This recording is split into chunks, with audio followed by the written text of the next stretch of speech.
Ok. Bueno, arrancamos de vuelta entonces. Decía que cuando hablamos de crimen, salimos de la lógica primera, que es pensar o reproducir lo que nos dicen los medios, que son hechos anormales, eh, cuando en realidad, si uno lo piensa con las estadísticas y pensándolo de cerca, digamos, es algo que se reitera bastante, ¿no? Y son casos que hasta incluso podemos pensar que son un patrón de funcionamiento de la sociedad.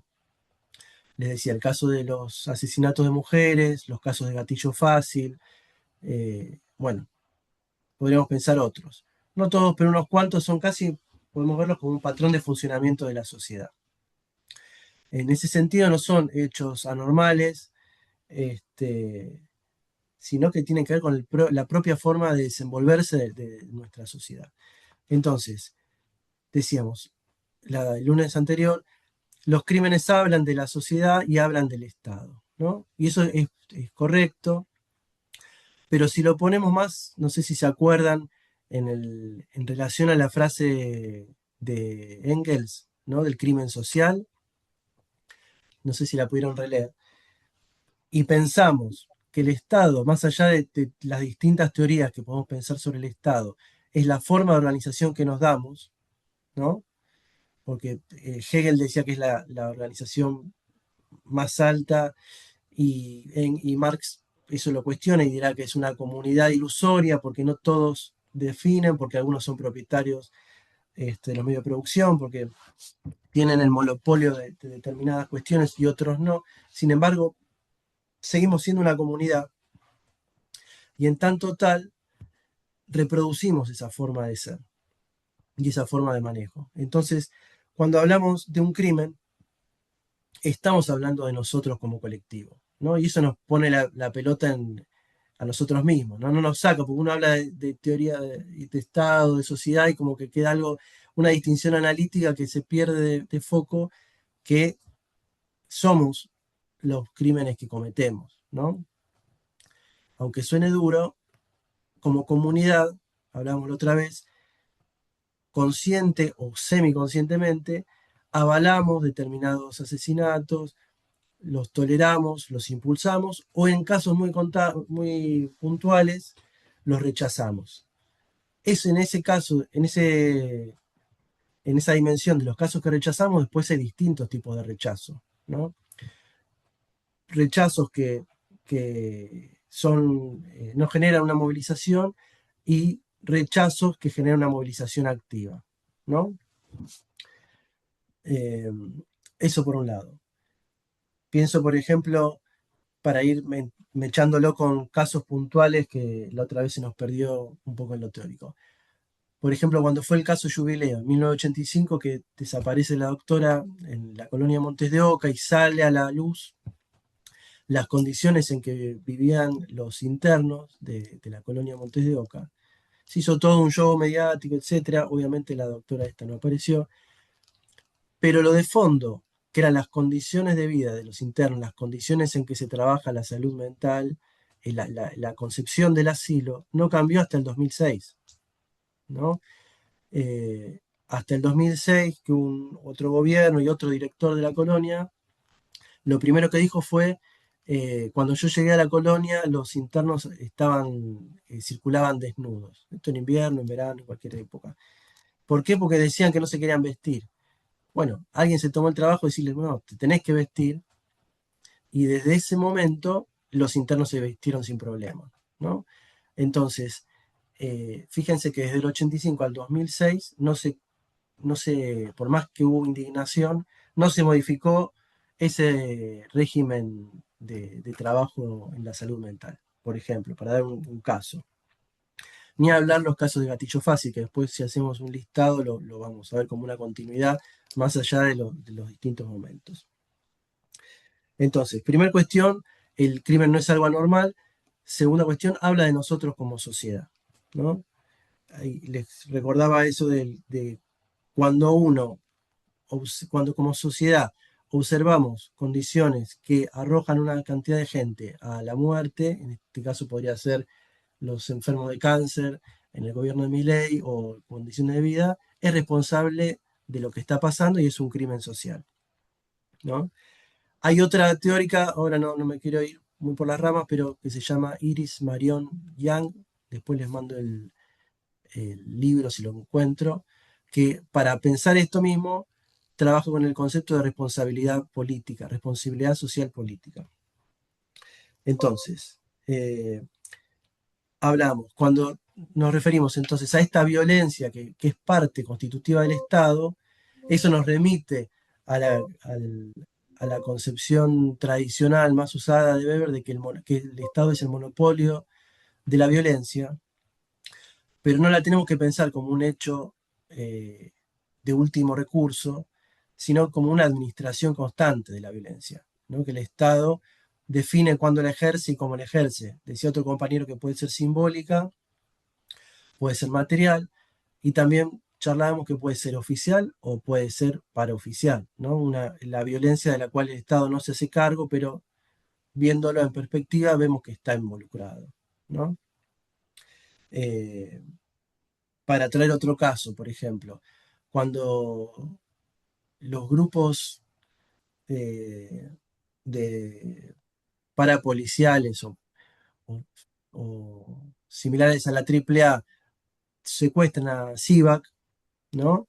Creo que es en el 85, se habló de mano de obra desocupada, ¿no? Que como que eran los remanentes de la dictadura militar que estaban, se les había roto el curro oficial de la dictadura, entonces salían por fuera del Estado a hacerse como su pyme. Bueno, se detectó después, en el 87, cuando aparece el cuerpo de Siva, que era gente que trabajaba en la policía bonaerense, ¿no? Eh, bueno, y así hay un montón de casos. Entonces, esto otro también por otro lado.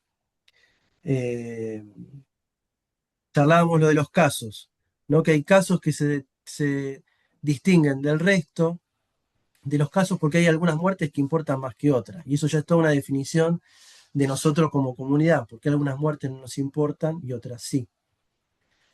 Y decíamos que la característica del caso es que por algún motivo ese hecho se separa del flujo de asesinatos o de crímenes constantes que se repiten en la sociedad y que se transforma en un hecho que por algún motivo nos interpela como sociedad y es importante que lo tomemos. Decíamos también que podía tener que ver con un tratamiento particular de los medios o con que exista un grupo organizado, un grupo social organizado que le dé visibilidad y le dé importancia, ¿no? Ahora creo que Emi va a hablar lo de Bulacio y ahí es un caso puntual donde se ve eso. Eh, bueno, yo creo que cortamos acá y después sigo con otra parte que quería hablar. A ver, esperen, no, para no mezclar, a ver si puedo compartir pantalla. Ah, tenés que compartir vos, espera,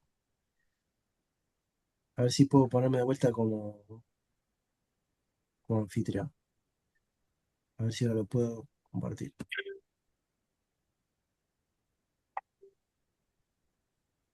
Dígame si se ve la pantalla.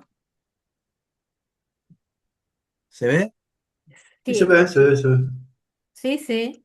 Bueno, bueno, Ponelo un voy con esto poquito más entonces. grande. A ver si lo puedo agrandar.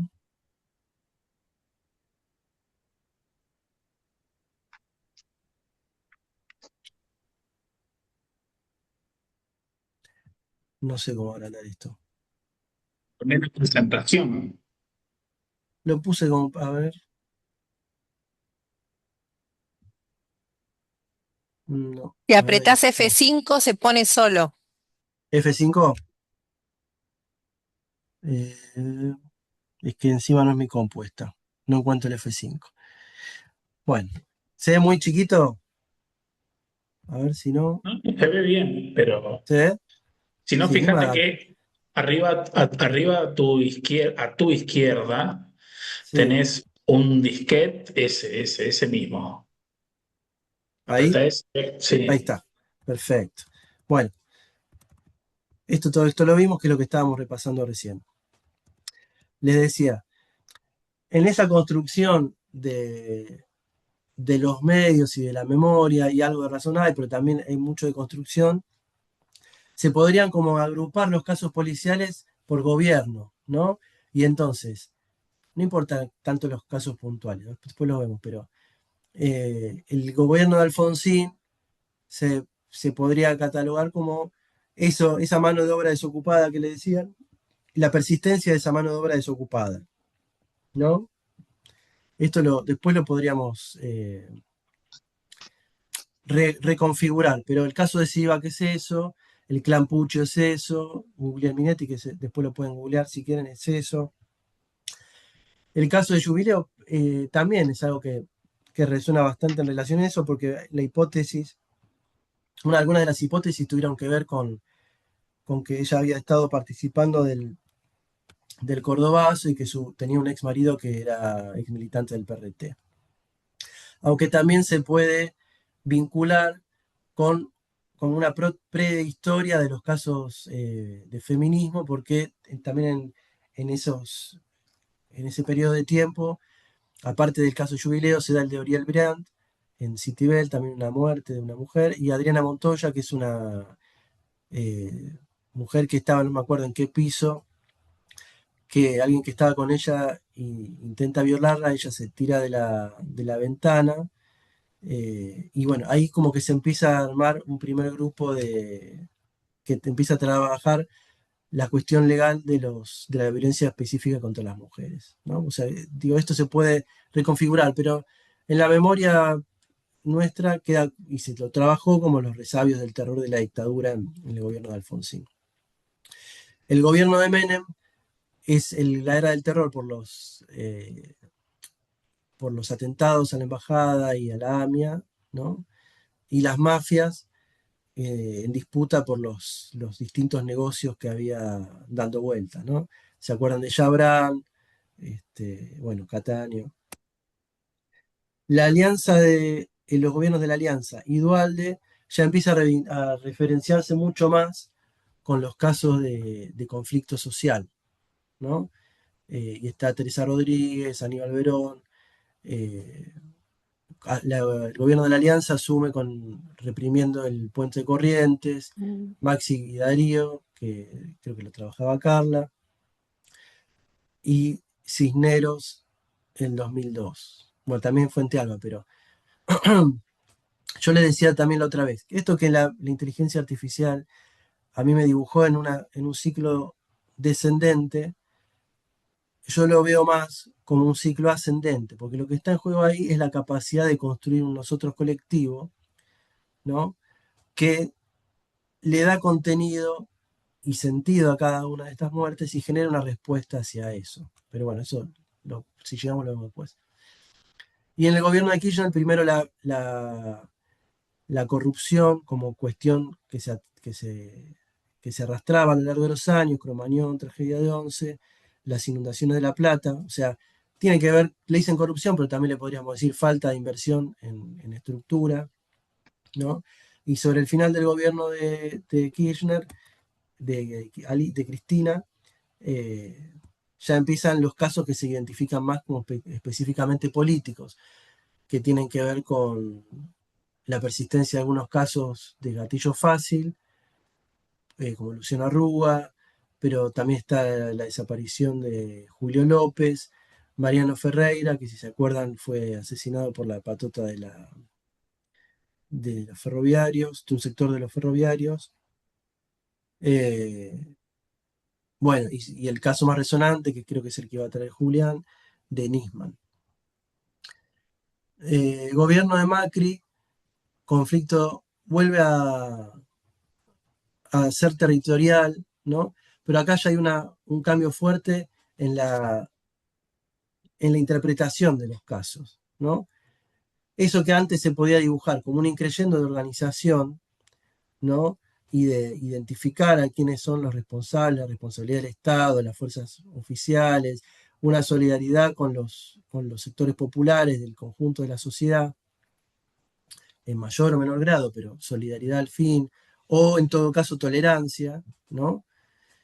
Empieza a darse vuelta en un operativo que es bastante fuerte. Si se acuerdan, En el caso de Santiago Maldonado y los mapuches directamente, como los presentaban, me acuerdo del programa de La Nata, como un caso de gente de los mapuches que se querían quedar en la Patagonia, ¿no?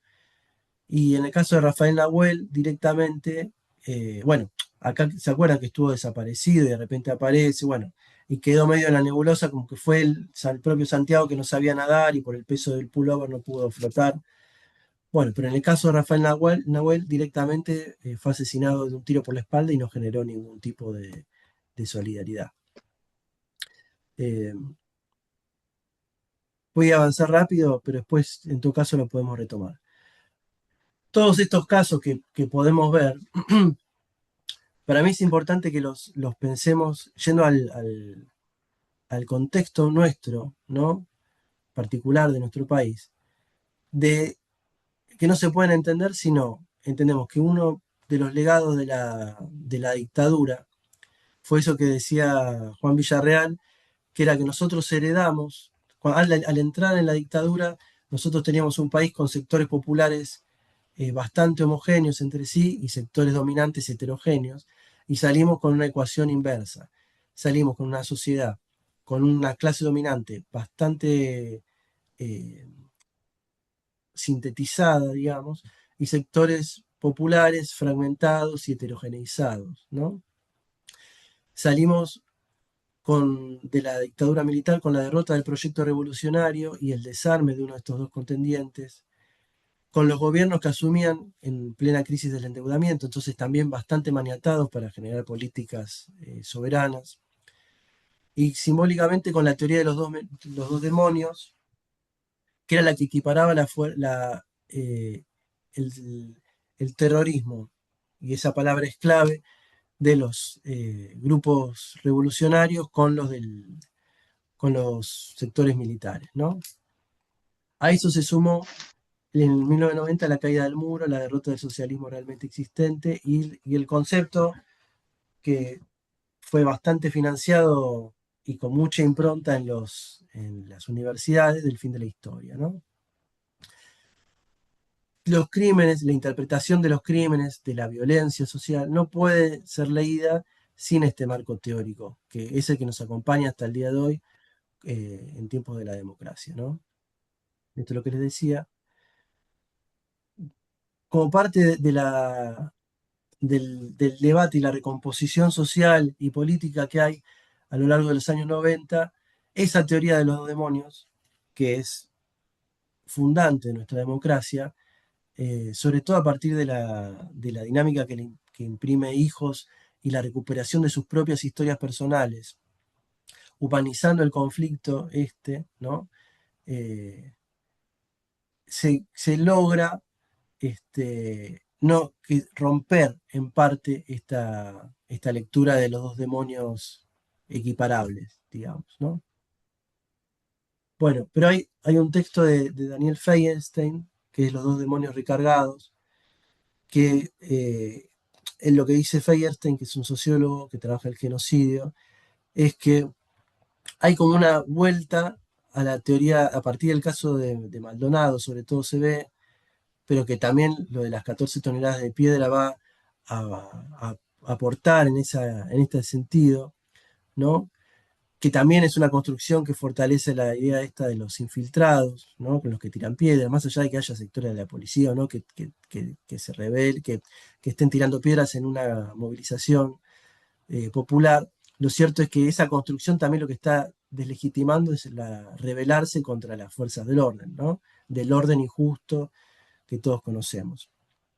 Entonces, esta vuelta a la teoría de los demonios original, lo que dice Feierstein, perdón, es que busca reestigmatizar y demonizar la violencia insurgente y sus posibles espectros sobre el presente. El afecto social se desplaza entonces desde las víctimas de la violencia estatal del proceso genocida hacia las víctimas de la violencia insurgente. ¿Sí?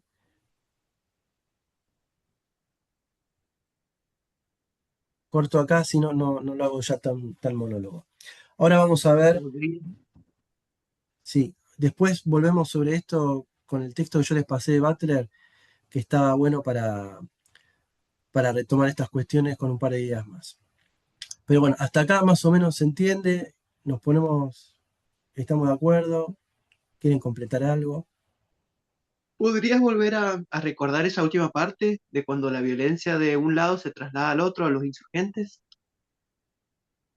Sí, el fundamento de la teoría de los dos demonios, ¿no? Que es sobre todo está explicitado en el prólogo de Sábato, es que hay un terrorismo que se ejerce contra la sociedad al cual el Estado, desde otra forma terrorista, la combate, ¿no? Entonces se equiparan dos demonios que ejercen un terror sobre la sociedad. ¿Qué tiene esta situación? Bueno, hay muchas cuestiones que se pueden decir esto, pero para no irme mucho, lo que está planteando en un punto es correr a la sociedad de su responsabilidad y de su compromiso con eso que sucedía, ¿no? Entonces, la sociedad queda inocente, como que nunca tomó partido, ni fue parte, ni tiene nada que ver con esos dos aparatos que están por fuera de la sociedad, ¿sí? Esa es la base de esa construcción política, ¿no? Lo que se va construyendo es una imagen del militante, ¿no? Que en ese contexto los organismos de derechos humanos y de determinadas personalidades van construyendo la imagen del militante más cándido, como si ustedes se acuerdan la película de La Noche de los Lápices, ¿no? Chicos que pelean por el boleto estudiantil, ¿no? Entonces se va dando vuelta esa construcción, no de decir, bueno, estos revolucionarios tenían este proyecto y si hubieran ganado, tal vez la situación sería otra, sino se busca eh, generar una especie de empatía hacia esos militantes jóvenes, ¿no? Que, y el cerco se cierra en la dirigencia de los grupos revolucionarios, ¿no? Por eso entonces después se resuelve el problema poniendo presos a los montoneros, la conducción de montoneros y de los militares, ¿no? Cuando nosotros ya sabemos que esa es la lectura que después defiende Milei, ¿no? Porque cuando asume la dictadura militar, en realidad ya los grupos revolucionarios ya estaban derrotados. Entonces, el proyecto no tenía que ver de la dictadura no tenía que ver eh, con derrotar militarmente a los grupos revolucionarios, sino con modificar la matriz productiva del país, y para eso era necesario aterrorizar al conjunto de la sociedad, ¿sí? Por eso esa frase que siempre se repite de, del que fue gobernador de provincia de Buenos Aires, no me sale el nombre ahora. Eh, bueno, que es que vamos Saint a James pueden ser algo Saint así. James, Ibérico Saint James, gracias. Ahí está. Que vamos a derrotar, a ir a buscar a los Ujú. Los- revolucionarios, no sé si le decía a los terroristas, cuál era la A frase, los indiferentes. después a los que los apoyan y por último a los a los indiferentes. O sea, que están diferentes. buscando generar en la sociedad una posición activa de confrontar contra los grupos revolucionarios. ¿Por qué? Para garantizar ese modelo que fue exitoso en el sentido más profundo, que fue cambiar estructuralmente la sociedad argentina, y que es lo que hoy Ujú. seguimos viviendo, ¿no? Eh, la identidad de financieras, Que etcétera, sigue el igual vigente. que sigue vigente, claro, por eso. Entonces, ese fue el proyecto de fondo. Y eso es lo que consagró la teoría de los demonios. Porque, eh, por un lado, al poner como dos demonios, se inhabilitó y clausuró y volvió oscuro los intereses reales, las formas de militancia de los revolucionarios. Pero por otro lado, los grupos del Estado siguieron armados, ¿no? Porque no es solamente las fuerzas militares, sino los grupos que seguían cobrando del Estado, pero funcionando de forma ilegal, ¿no? Entonces, eh, esto es mentiroso, digamos, porque no es que se encontró una síntesis. Se cerró el conflicto, pero dándole la victoria estructural a los que defendían ellos. Más allá de que, que esa movida significó eh, sacrificar a las fuerzas represivas, ¿no? A los militares, ¿no? pero lo sacrificaron para vencer en el terreno del proyecto político. Eso es lo que no hay que perder de vista, ¿no? Entonces, a eso, ese legado se dio, se empezó a cuestionar a partir de la lucha social que se dio a hijos, ¿no? Porque tuvo que ver con los movimientos desocupados, con la organización del movimiento secundario, con todas las formas de organización que se dio la sociedad durante los 90 en contra de todos los partidos políticos, porque eso también es importante recuperarlo, que no se dio de la mano de un peronismo amigable, sino en contra del peronismo que estaba llevando adelante la continuidad de ese proyecto de la dictadura con el gobierno de Menem, en contra del radicalismo y también sin el apoyo de la CGT y recién empezaba a surgir la CTA como un espacio que estaba de este lado, digamos. Entonces, los hijos, en su propia búsqueda de recuperar su propia historia familiar, quiebran esa formalidad de ese planteo y generan una solidaridad social en el marco de una sociedad que se empieza a movilizar, ¿no? Eso es lo que empieza a horadar esa construcción teórica de los dos demonios. Y que esto es, a partir del gobierno de Macri, lo que se empieza a volver a trabajar para volver a- a un lugar anterior, ¿no? De establecer dos demonios, ¿no?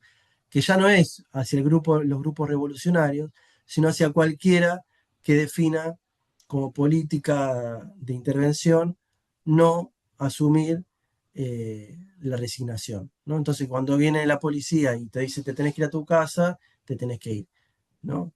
Entonces, ponen fuera del lugar de lo tolerable al que dice no, no me voy porque lo que estás haciendo es intolerable, ¿no? Bueno, de eso estamos discutiendo también cuando estamos hablando del crimen y de la violencia del Estado, de cómo conformamos la comunidad, de qué comunidad somos, ¿no? No sé, Juli, si Sí, iba ahí. quisiera preguntar porque cuando al escucharte me hacías acordar mucho a la temática de Popper, ¿no? De Karl Popper. ¿Eso es algo que Sí. al momento de decir crimen lo tenés en cuenta? No, porque no, directamente no, pero lo de Popper es interesante porque es parte de la construcción eh, que se da para consolidar el neoliberalismo como una... Karl Popper, para poner en tema, es el que plantea, Juli, eh, el fin de la utopía en un punto, ¿no? Que dice, la utopía es la que genera estos demonios. No, no digo en el sentido que estamos hablando de los demonios, la teoría de los demonios de Sábato, pero hace una condena a los que el liberalismo, el socialismo, en su búsqueda de la utopía, generaron una violencia mala para la sociedad. Entonces, creo que se llama así, no me acuerdo el libro bien, Juli, pero de la sociedad abierta, no me acuerdo el nombre Y clásico del sus libro, enemigos. y sus enemigos. Entonces, lo que está planteando es un nuevo sentido, ¿no? En el cual tenemos que buscar un proyecto que no sea utópico, que tenga los pies en la realidad. Ahora, lo dice en el marco de la victoria de un proyecto concreto que es el, la consolidación de los grupos de las burguesías a nivel mundial, ¿no? Después de la derrota de los proyectos revolucionarios socialistas, porque es lo mismo que dice Fukuyama, el fin de la historia significa que ahora todos los conflictos son conflictos dentro del régimen liberal como forma de gobierno, entonces ya no tienen sentido la revolución como forma de irrupción en la vida política, porque es esto, esta es la economía que es posible, porque el sistema socialista se mostró que es inviable. Entonces todo lo que podemos hacer es discutir detalles dentro de este régimen económico y con estas reglas que son las del régimen liberal. Bueno, esto también, cuando hablamos de revolución, también estamos hablando de crimen y de violencia, ¿no? Porque en esto de que hablamos la otra vez, nosotros tenemos, cuando el pueblo sale a organizarse y a movilizarse, a cortar una ruta, o la forma que define, en otro momento fue una organización armada, en otro momento puede ser una toma de un colegio, son distintas formas que son formas en el sentido en que nos lo plantean violentas porque niegan la legalidad que nos imponen.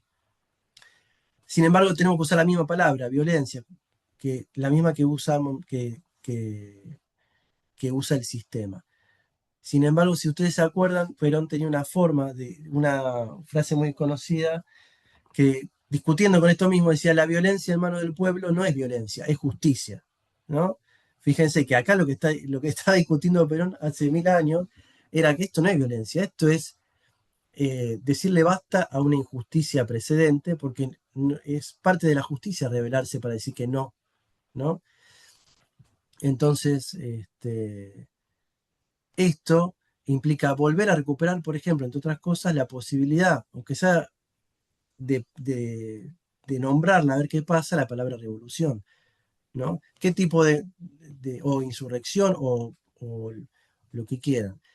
¿Qué pasa con una sociedad que no alcanza con decirle, ¿podemos aspirar a algo más que sacar un impuesto para los ricos? Sí, no, no sé. ¿Cómo se organiza? ¿Cómo generamos la fuerza política y social que, que los haga pensar que tienen que entregar, aunque sea un impuesto, ¿no? Porque como ustedes saben, nadie por las buenas va a entregar eh, nada que siente propio, ¿no? Nunca pasó así en la historia. Entonces, eso tiene que ver también con la recuperación de la utopía, ¿no? No de una utopía en el sentido bobo de la palabra, ¿no? Como algo que no tiene nada que ver con la realidad, sino en la capacidad de proyectar más allá de lo que hay. Eso, en ese sentido, que les recomiendo la lectura de Franz Inkelammer, que él tiene todo un libro dedicado al concepto de utopía, de esta forma, ¿no?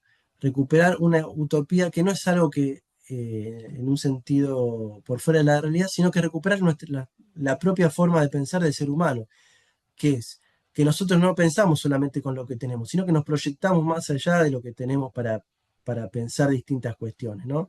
¿Qué queremos hacer? ¿Cómo nos gustaría vivir? Después uno se da una estrategia o no para conseguirlo y depende cómo piense, qué tan real, qué tantas capacidades de cumplirlo tiene, pero está en la propia esencia del ser humano pensar más allá de lo que tiene. Eso implica recuperar la palabra utopía eh, y bueno, y pensarse más allá de esto que decía Juli a partir de Popper, ¿no? Del más allá de lo que ya hay. Si yo no puedo salir de lo que hay, estoy condenado a aceptar lo que me obligan a hacer. Bueno, Mati, me fui un poco, sí. no, no, no, yo justamente lo decía para traer de nuevo el tema, ¿no? Porque, a ver, entender que Popper, en realidad lo que hace, a Popper no lo conocía nadie, antes de que fuera influyente. La influencia se lo da cuando Isaías Berlín, que era más que nada de la Academia Británica, lo trae. Popper se había tenido que ir a dar clases a Australia, porque ni siquiera en Europa lo querían, porque era muy crítico. Era como, para que se haga una idea, el Milei, que si no lo levantaban los medios de comunicación, nadie le iba a dar un lugar para la conducción de nada, ¿no? Entonces el propio capitalismo al cuadrado, el que lo trae a Popper desde Berlín, perdón, desde lo británico, con Isaías Berlín, y le da la influencia. Y Popper, más que por sus planteos utópicos, más que por sus planteos filosóficos, le dan la influencia por sus planteos políticos, porque Popper se encarga de justificar la guerra de la modernidad, esta mal llamada guerra de la modernidad, cuando en realidad son los abusos del poder contra los territorios, ¿no? Para el avance científico. Entonces, cuando vos mencionabas, ¿no? Lo de Saint James, ¿no? De mataremos a los indiferentes, justamente es donde se muestra con Popper este estrato profundo de lo militar que está en todos los proyectos, podemos decir, del Estado. Es ese lugar, lo militar, es ese lugar del Estado que muy pocas veces, desde la militancia, desde las construcciones de las luchas, somos capaces de tocar, ¿no? Entonces, me parece fundamental para después ver cómo vamos a abordar el tema de que vos lo dijiste al principio, que me pareció muy bueno, de lo anormal de lo normal y de lo contranormal en el crimen, ¿no? A mí me parece fundamental y me gustaría cerrar después este último encuentro para ver cómo abordamos el tema de lo contranormal, que hoy en los movimientos y en las luchas son, por ejemplo, estos militantes antivacunas, son las famosas leyes naturales, viste, que están destruyendo los espacios de lucha, pero no por el hecho de que sean negativos, sino por el hecho que vienen a manifestar lo contranormal de la sociedad, ¿no? Se están transformando en los famosos que dicen, los famosos luchadores nos están desplazando a los que luchamos en los barrios, a los que luchamos en lo popular, nos están desplazando, como diría Nancy Fraser, en el capitalismo caníbal, y la forma en que tratemos a esta persona nos van a reflejar si internamente la comunicación y el Estado no ha generado Saint James dentro nuestro, en los espacios. Un tema bastante interesante para abordarlo, el tema de la contranorma. Lo tomo, lo tomo. ¿Alguno más quiere decir algo? ¿Alguna más? ¿Cómo estamos ahora? ¿Quieren que vayamos viendo algunos casos para... Dale. ¿Vos, Natalia, habías preparado algo o pensaste alguno? No te pregunté, Nati. Ahí estoy. No, la verdad que no preparé ninguno porque no tuve mucho tiempo, pero nada, estoy ansiosa de escucharles. Bien. Y, Bueno, micrófonos abiertos todo. Vamos a ver qué podemos pensar sobre los casos. Eh, el primero que tengo es Bulacio, Emi. Arrancamos, vamos así mechando a ver qué podemos ver. Fue como un sorteo. No, por más o menos por año, los que Pero me bueno, año acuerdo. 91. Y con la casualidad de que en esta semana se cumplen 35 años, ayer 19 día de detención y durante una semana de torturas hasta el día 26, que es el día que Bulacio muere. Bueno, en el año 91, Patricio Rey y sus redondos de ricota, que ya venían teniendo una serie de problemas dentro y fuera de los recitales, más que nada por la masividad.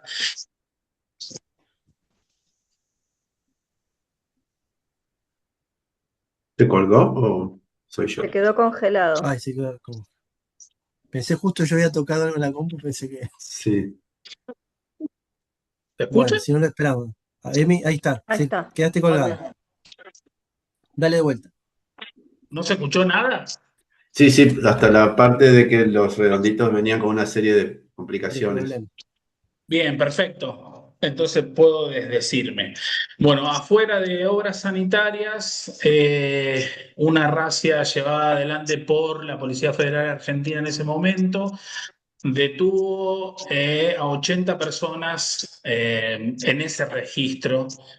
Entre ellas estaba Walter Bulacio, en ese momento 17 años de edad.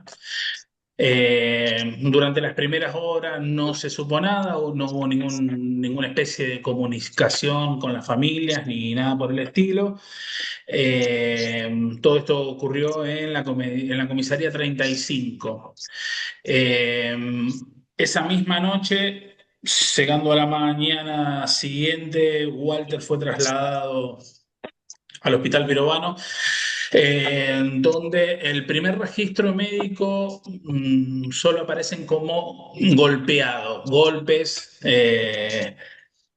sin ninguna otra clase de registro. El silencio era bastante obvio, pero tenía un importante traumatismo de cráneo, que es lo que un par de días después, por un aneurisma que le revienta la cabeza a Walter, básicamente, después de estar en coma muere. Al principio no había registros judiciales, ningún juzgado tenía ganas de tomar la causa, es lo que parecía. Ahí meto lo que hablaba Matías al principio, que a raíz de a raíz de lo que pasó puntualmente, la cobertura mediática hizo que por ahí saliera a flote o saliera a la luz que lo que estaba pasando o lo que termina pasando con Walter era bastante cotidiano. En realidad, el caso Bulacio rompe un cerco mediático que siempre tendía a invisibilizar la violencia policial en los barrios o en las comisarías. Esto fue bastante distinto porque pasó alrededor de un recital que después hizo que los medios no pudieran esconder el caso y ni siquiera.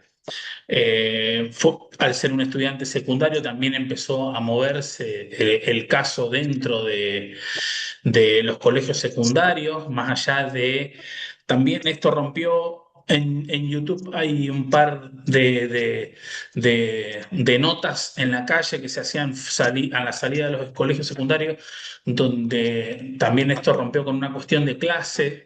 En cualquiera de los colegios secundarios de Buenos Aires se sentía, se hablaba y se tomaba en serio lo que había pasado con Walter en pibitos de la misma edad. Así que esto interpeló bastante a la clase media y más que nada a la adolescencia de esos años. Eh, bueno, al año siguiente, el comisario de la seccional 35, Miguel Ángel Espósito, jefe del operativo, que durante bastante tiempo había estado invisibilizado y encanutado, fue sobreseído, siempre había estado en la casa, fue sobreseído por la detención y la muerte de Bulacio. En el año 94, la Corte Suprema de Justicia de la Nación reabrió el caso y continuaron con la investigación, eh, aunque no cesaron las cuestiones burocráticas. Así que ahí el CELS, que seguramente se va a nombrar bastante, o se ha nombrado bastante, Centro de Estudios Legales y Sociales, la CORREPI, Coordinadora contra la Represión Policial, y el CEGIL, Centro por la Justicia y el Derecho Internacional, empujaron bastante la causa en el año 97 y lograron llevarla hasta el Sistema Interamericano de Derechos Humanos, donde después de bastante tiempo, casi 20 años pasado del caso, el Estado argentino reconoció ante el sistema interamericano la responsabilidad por la detención arbitraria y la muerte de Walter Bulacio y fue obligado por la Corte Interamericana de Derechos Humanos a continuar la investigación y se logró culpar el juzgamiento y la condena de Miguel Espósito solamente a 3 años de prisión sin cumplimiento efectivo y únicamente por el delito de privación ilegítima de la libertad. En ningún momento se lo juzgó por ni apremios ilegales, ni tortura, ni muerte de Walter Bulacio. Así que ahí básicamente tenemos ese caminito de los medios, de la justicia nacional que termina yendo a la justicia internacional y vuelve a reabrir el caso y tomarse en serio, no tanto, por los pocos años que le dieron a Espósito. Le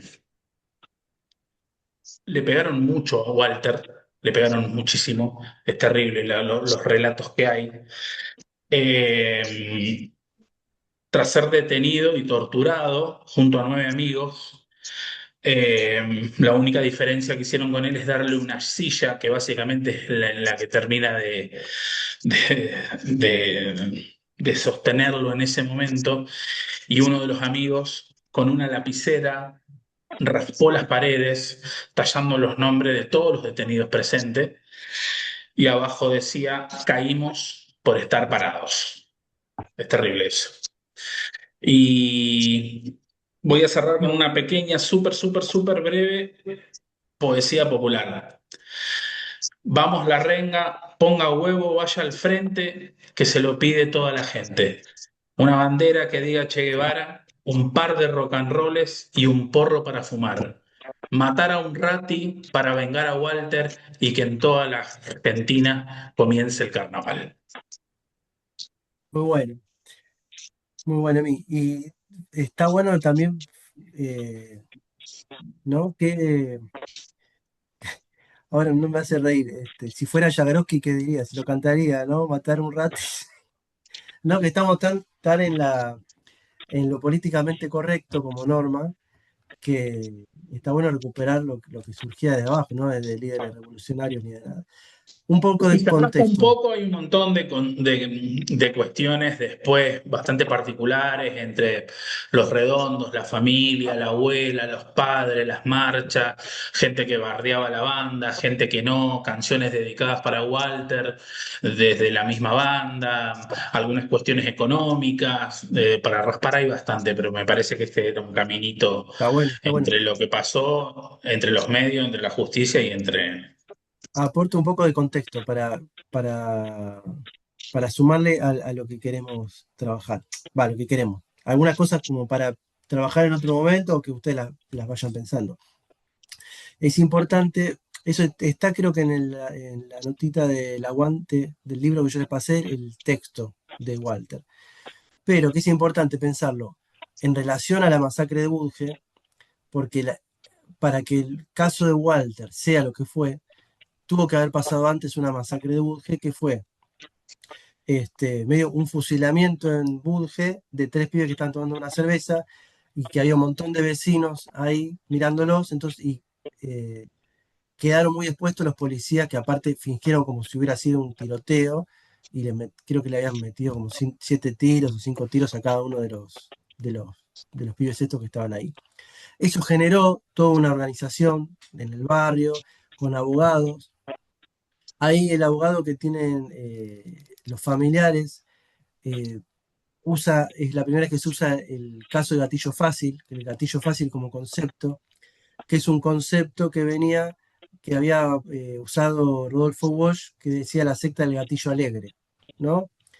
En otro contexto, en donde la cuestión de las armas y los tiroteos era mucho más común, al abogado le pareció que no correspondía a ese concepto, entonces dijo el gatillo fácil, ¿no? Pero ese hecho fue importante para empezar a ponerle nombre a un accionar particular de la policía. Eso es importante recordarlo, ¿no? Ya no es que le pudimos poner nombre a esa forma de intervenir de la policía. Otra cuestión que tiene que ver también con la organización es que fue posible porque hubo un núcleo de secundarios que había empezado a organizar contra los indultos de Menem, ¿no? Ahí había un par de colegios, el Nacional 17, creo que el Nacional Buenos Aires, que ya empezaban a generar una protoorganización que después se multiplicó a partir de lo de Walter, pero que pudo sostenerse sobre esa organización previa. Eh, por último, algo que ya les dije la vez pasada, que también bueno, varias cosas. Que hubo un caso, el de Kevin Durant, que fue mucho más flagrante, más claro, la responsabilidad de la policía y que no generó la misma solidaridad social, ¿no? En donde se ve también los límites de la sociedad para abordar quiénes son los nuestros y quiénes no, ¿no? Porque Walter Bulacio, a diferencia de Kevin Durant, fue retratado en los diarios como un estudiante secundario, ¿no? No, si hubiera tenido tal vez, qué sé yo, determinada remera, otra cuestión, tal vez no lo hubieran podido ubicar en ese lugar. Los medios lo ubicaron en ese lugar y generó una solidaridad que el caso de Kevin Durant, que era un pibe del barrio, más humilde, que la cana estaba vinculada a la cana, la cana lo quería usar para robar, como otros tantos pibes, no lo generó. Por último, está bueno también como pensar la época, los cortocircuitos que generó entre la CORREP y los organismos de derechos humanos, que las abuelas les decían, bueno, los revolucionarios son mis hijos, esto no. Como que había una dificultad de los organismos de derechos humanos para asumir como propio ese reclamo, cuando en realidad hay el caso de gatillo fácil. El gatillo fácil lo que viene a hacer no es solamente una forma de funcionamiento de funcionamiento de hacer plata para la policía, sino también una forma de control de ese sector de pibes que estaban en los barrios todo el día en la calle, ¿no? Funciona a la vez como un reclutamiento para hacer plata y a la vez un control de ese sector que tiene un potencial disruptivo que buscaba contener y busca contener el Estado y particularmente la policía. Eso como para acompañar lo que dice Emi. ¿Vamos, Demián, con Carrasco? Vamos. Bueno, también la cronología. Un poco contextualizarlo, y es importante los últimos datos porque salimos de ese caso y de la época de Menem, el indulto, la reelección de Menem, cruzan con varios escándalos. Ustedes recuerdan el tráfico de armas, la venta de armas a Perú y el conflicto Perú-Ecuador, donde Argentina estaba como garante de la paz. Todo ese marco que cruza los 90 como una época convulsionada, los atentados, está a 12 años de la salida de la democracia y de la derrota de Malvinas.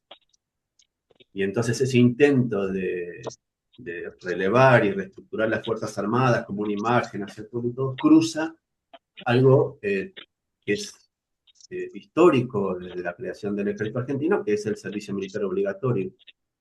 Y el caso Carrasco va a cortar ahí. Después los efectos de cómo se aprovecha eso son circunstancias, ¿no? Pero eso es un hecho que cruza como un crimen de Estado. Y ahora quiero ver por qué es un crimen de Estado, pero lo básico que ocurre es que nosotros nos presentamos en Zapala el 3 de marzo del 94, como hay sobrepoblación, a varios conscriptos nos mandan a el cuartel de Junín de los Andes y queda Carrasco con varios conscriptos más. En esa época el latiguillo era, nadie se muere por hacer la colimba, ¿no? Era una cuestión popular. Bueno, nadie se muere por hacer la colimba y vos ibas y volvías. Y se modifica eso. Nosotros, digo nosotros como partícipes ahí, yo por lo menos personalmente y corroborando después con varios que durante algunos años nos fuimos encontrando, fue bastante duro psicológicamente, ¿no? Porque sobre todo los que veníamos de algún sector de militancia, con algún contexto social y cultural, entrar a un cuartel y el asesinato, la muerte de un soldado, que es apenas empieza el transcurso de la colimba, el servicio militar, nos deja adentro durante todo un año. Ese año es el único año que la prórroga se anula y se ejecuta después de los 10 meses. Antes a los 9 meses, 10 meses te dan la primera baja y después por comportamiento, etcétera, va saliendo y modifica todo, ¿no? Porque lo que primero se da es un encubrimiento. Es decir, a 12 años del término de la dictadura, hay un soldado que desaparece, con una operación mediática de que había desertado y que no lo encuentran por ningún lado. Algo muy raro para un soldado, digamos, ¿no? Que te va, o vas a tu casa, o etcétera. Bueno, un caso que nunca fue resuelto a pesar de los condenados, ¿no? 2 soldados condenados de la clase 74, un sargento y un subteniente. A mi juicio, poco que ver, pero eso es a mi juicio. Incluso el juicio, si uno lo sigue y todo, no tiene ningún tipo de prueba contundente o condena, independientemente de lo que es el circuito militar, y que baja directamente desde Valls hasta el presidente, metidos en la investigación de un caso que a los 30 días aparece tirado en el monte. Y después la investigación da que estuvo más de 14 días en un baño, en una covacha, con ciertos grados de humedad y larvas. Bueno, las investigaciones forenses logran determinar en dónde estuvo y bajo qué condiciones, y que durante varias horas estuvo agonizando, lo cual indica que podría haber sido salvado si se llevaba al hospital directo de Zapala y no en el hospital interno que supuestamente estuvo internado, ¿no? El caso Carrasco logra una modalidad que para mí, después de la dictadura, se logra en todos estos crímenes de Estado, que es que lo primero que pasa es que desaparece, ¿no? Maldonado, Carrasco, Bulacio, digamos. Primero desaparece. No sé, después se inventa la causa del crimen, que no fue por esto, fue por lo otro, y por último se establece, ¿no? Es una metodología que lo que primero se intenta es que desaparezca la prueba, y eso es algo que queda de los desaparecidos de la dictadura, digamos, de la ausencia del crimen ante la ausencia del cuerpo. Los cuerpos que fueron eliminados, y después, como vos decías, Matías, la segunda parte de la dictadura, que es ir por las ideas también, ¿no? En el tráfico de... Hace 2 años en Zapala matan a un soldado ya con el servicio militar voluntario. Es el caso de Pablo Córdoba. No sé si ustedes lo saben, pero no fue muy mediático, pero sin embargo en el mismo cuartel hace 2 años, ya por 2 tiros a la cabeza, algo muy difícil de ocultar, un soldado, y todavía están investigando las causas, etc. Para ir avanzando, el caso demuestra una complicidad intacta de la dictadura entre la justicia, entre la cúpula militar y entre el poder ejecutivo. Es decir, no hubo responsables directos, salvo el subteniente, que es algo, si uno lo ve desde el punto de vista incluso de novela de investigación, es casi ridículo, Rosa, ¿no? Es decir, todo ese tiempo de encubrimiento para entregar a 2 soldados y un subteniente, digamos, ¿no? Que es lo más básico que está ahí. Es decir, no se sabe evidentemente cuál es el máximo grado de responsabilidad, se oculta en un lugar donde Zapala, donde las armas que van hacia Ecuador y Perú estaban depositadas en el cuartel de Zapala, eso se demuestra, salen de ahí,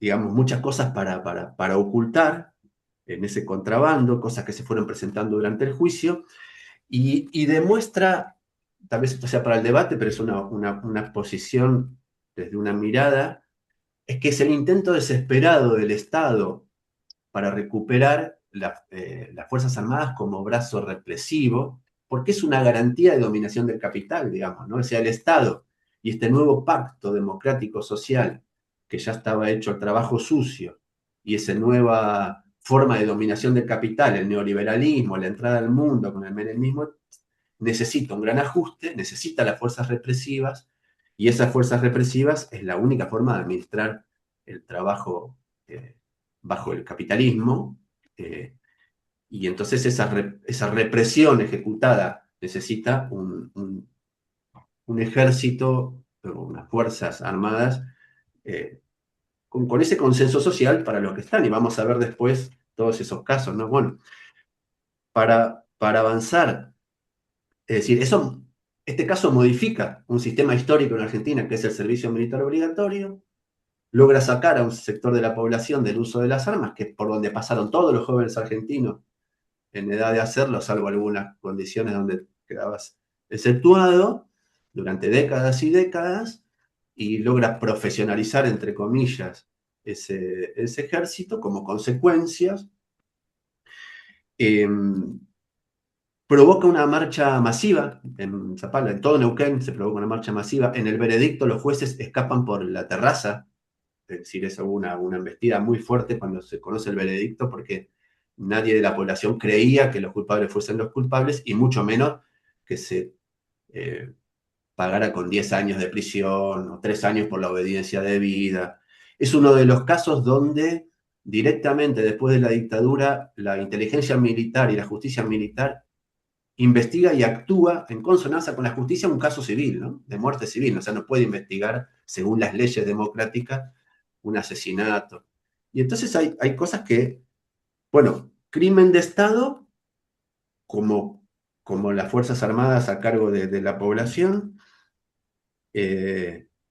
y con modos de operaciones similares con lo que estaba más cerca es lo de la tablada. Ustedes recuerdan que es lo de la tablada, y eso está bastante metido en la parte patagónica de Zapala o Neuquén o Cobunco, o todos esos lados, porque esos cuarteles se usaron como lugar de reclusión para los militares que tomaron la tablada, ¿no?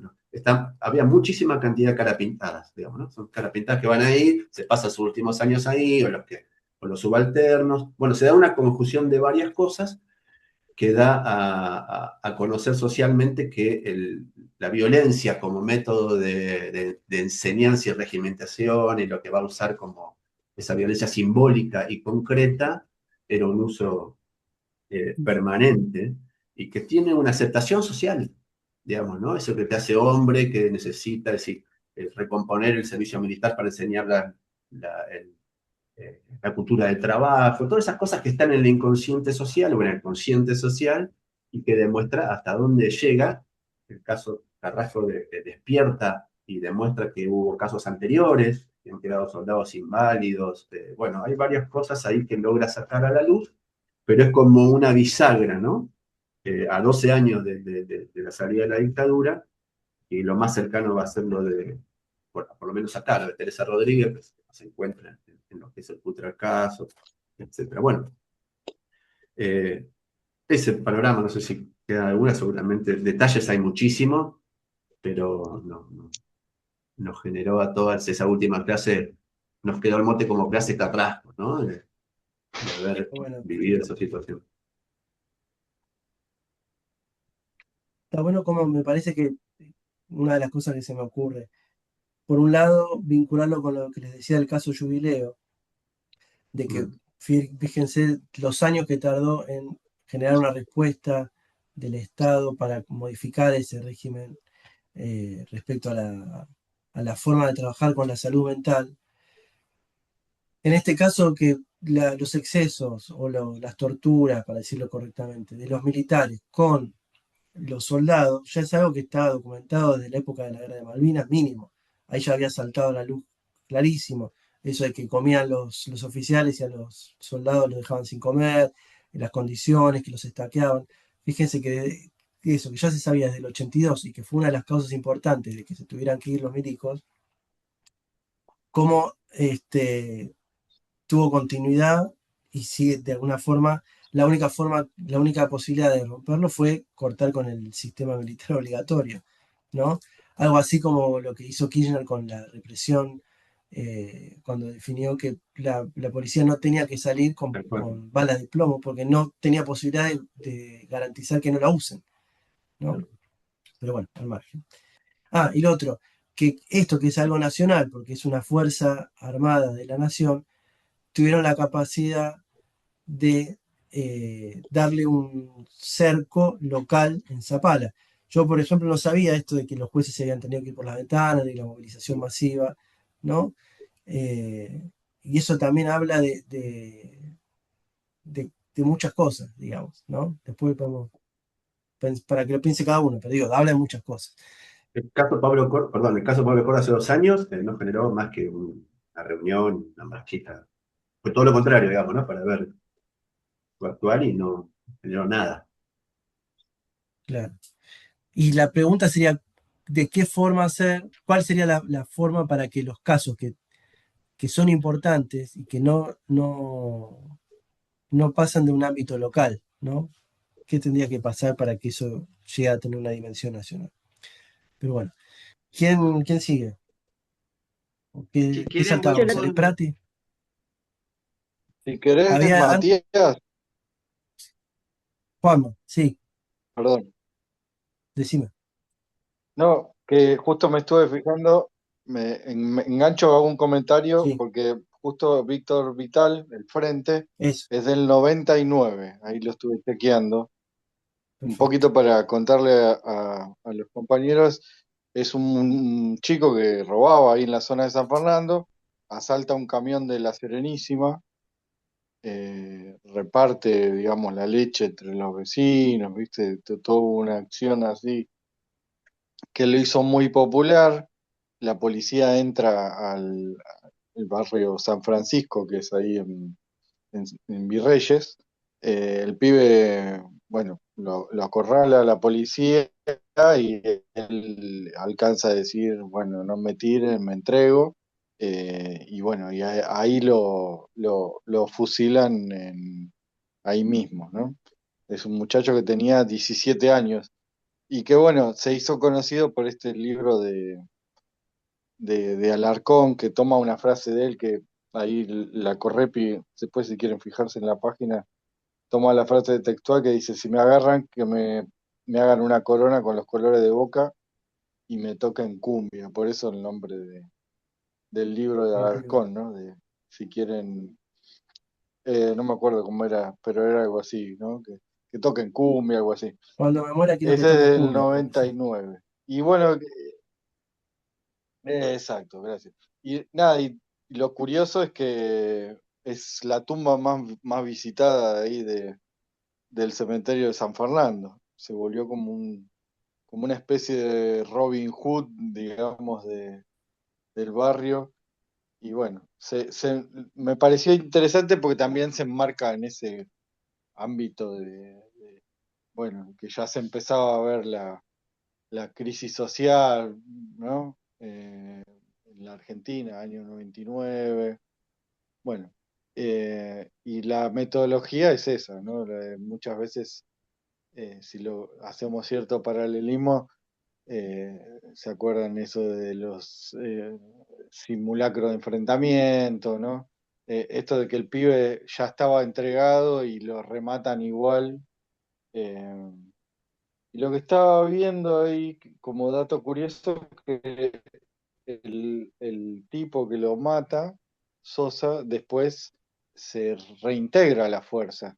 O sea, vuelve, como que el sistema lo recicla y lo ponen en Tigre, ¿no? Que es una localidad cercana a San Fernando. O sea que siguió de alguna manera dentro de la fuerza, ¿no?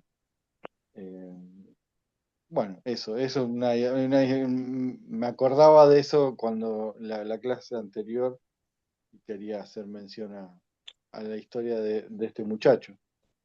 Fíjense que esa es otra, hablábamos de constantes, de patrones de funcionamiento, esa también es otra constante. Cómo manejan esto de la desaparición, es un manejo del cuerpo para ver qué hacen, cómo lo manejan, qué tiempo dan para respuesta, cuál es la respuesta social. En el caso de la masacre de Budge, uno de los policías involucrados termina apareciendo en 2006. Obviamente no es que aparece porque sí, sino porque se llega a un acuerdo, porque le quedaba pocos años para pedir una domiciliaria y así un montón de casos, por donde quieran que o los recuperan o ven cuándo es la administración del daño, digamos. Pero bueno, eh, con lo cual está clarísimo la responsabilidad institucional de todo esto. ¿Saltamos a Leprati y Marian? ¿O había Dale. algo en el medio? Se- A ver, Tiene un estudiante ahí, Mariana, estaba viendo. Sí, ahí se va. Ah, el gatito. me estaba riendo con mi hija de eso recién.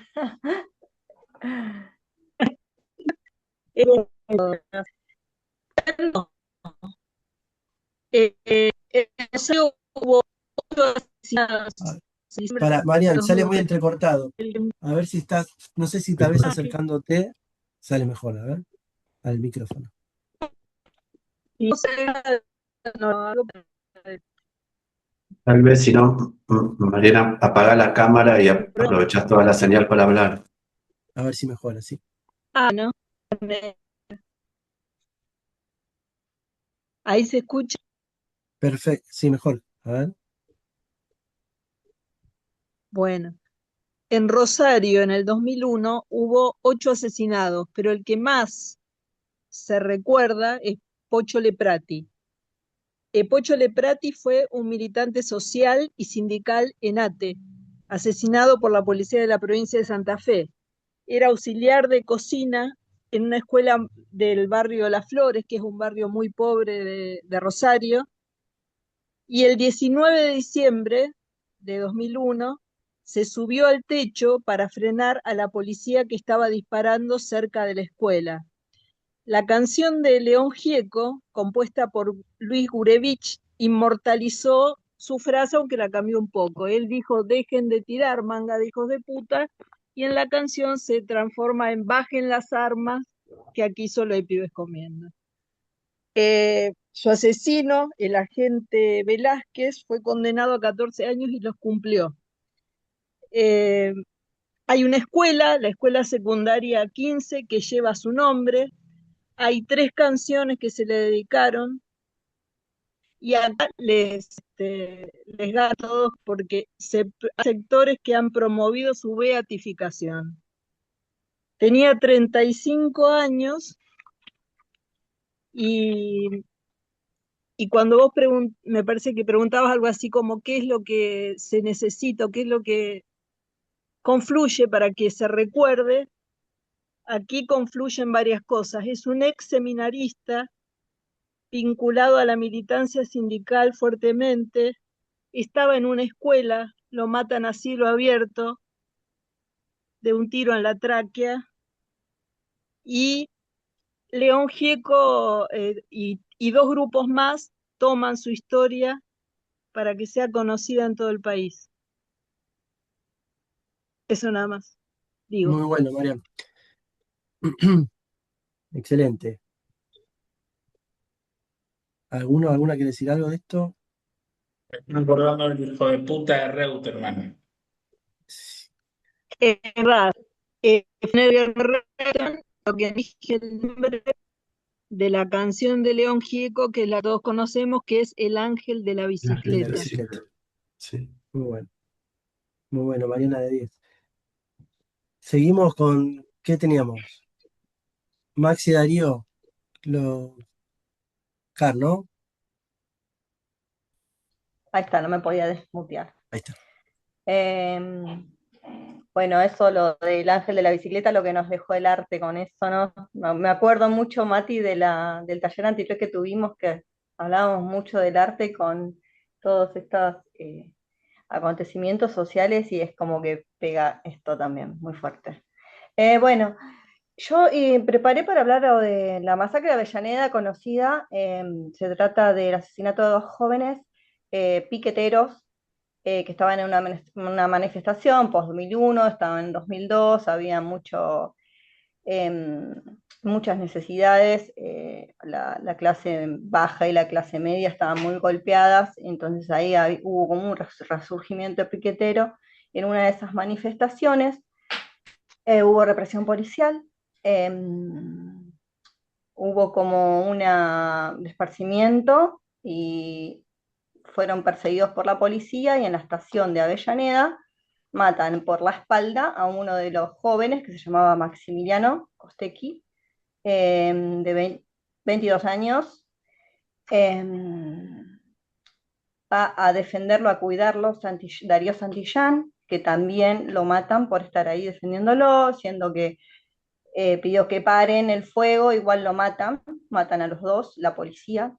Después la policía trató de tapar todo, hubo un comunicado oficial de que se mataron entre ellos, de que se mataron entre los manifestantes, quisieron esconder las pruebas, escondieron los cartuchos, eh, a Darío lo arrastran, dejando un camino de sangre, pero que quisieron correr el cuerpo del lugar, como que tocaron toda la escena como para decir que ellos no fueron. Y de hecho un comunicado oficial dijo que ellos no habían, que la policía no había sido. Pero gracias a dos fotógrafos que estaban en el lugar, que documentaron todo, al otro día salió en la prensa, salió en los diarios más importantes como Página 12 y Clarín, donde se vio desde diferentes ángulos, donde estaban los fotógrafos, cómo fue el asesinato y quiénes fueron los asesinos materiales del asesinato de esos manifestantes. Y bueno, por suerte se pudieron juzgar a los culpables materiales, que fueron el comisario y un cabo, que creo que se llama Faciotti, era el comisario, y Acosta, Faciotti y Acosta. Los dos fueron condenados a cadena perpetua. Ambos siguen cumpliendo condena. Sé que a uno le dieron libertad condicional, que fue muy repudiado.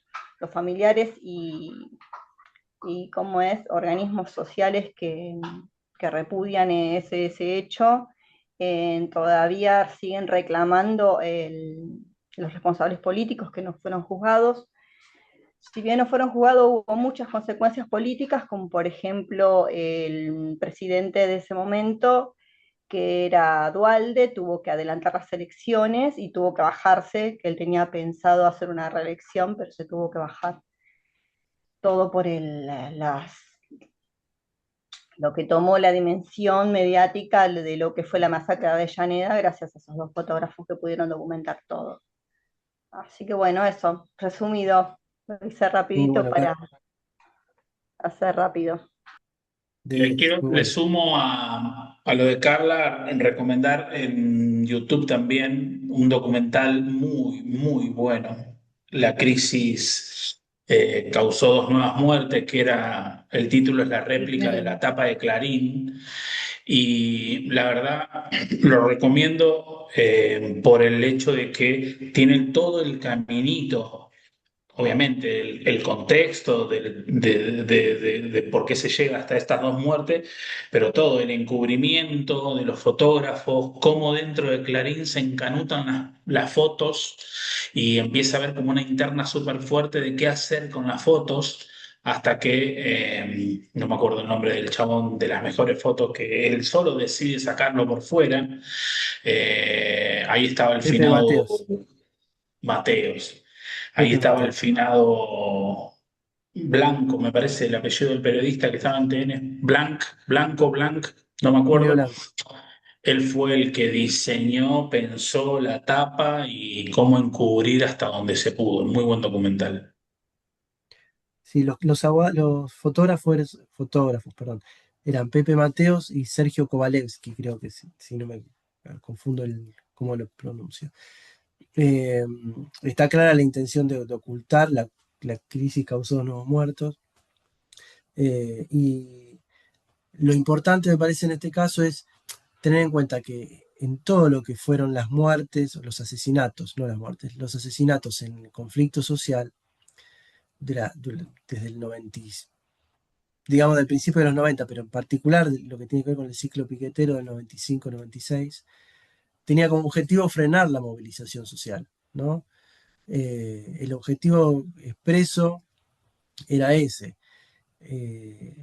Y bueno, en este caso también hay que acordarse que Delia dijo que fue un enfrentamiento de los piqueteros, ¿no? Fue funcional a esta lectura del sistema.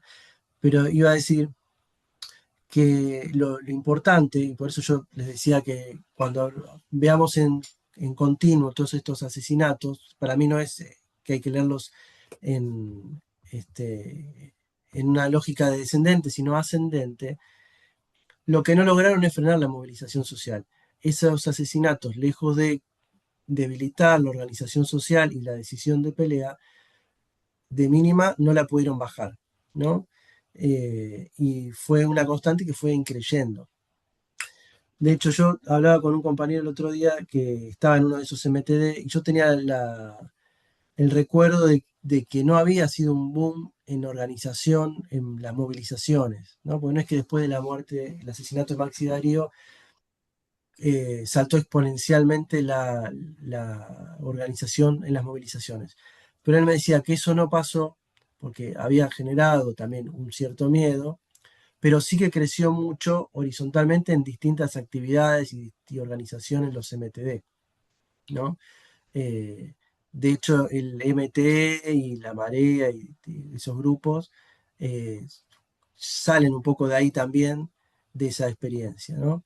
Entonces, lejos de contener la movilización y la organización, no la pudieron evitar porque se generó un nivel de conciencia de que ese era el camino, ¿no? Un nivel de conciencia y de fortaleza en los sectores que estaban dispuestos a decir basta a todo eso, que era muy fuerte.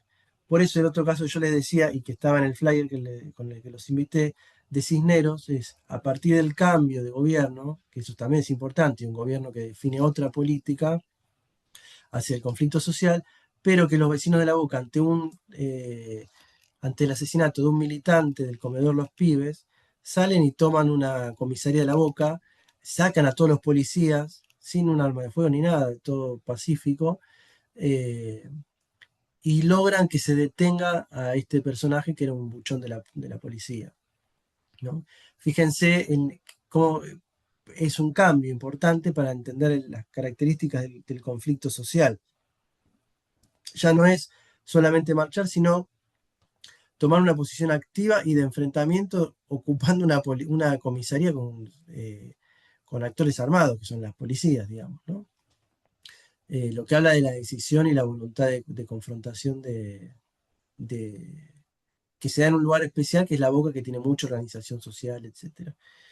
Bueno, eso como para darle, pensar que la organización social fue creciendo, fue tomando más conciencia, más decisión, y fue la única forma capaz fue la forma que encontraron los sectores organizados de ir encontrando una articulación para sacar casos locales y transformarlos en todo un mismo proceso, no parte de un mismo proceso de organización. O sea, al no haber no hubo medios nacionales de este lado, Eso se resolvió con la organización de los sectores populares, articulando experiencias distintas, digamos.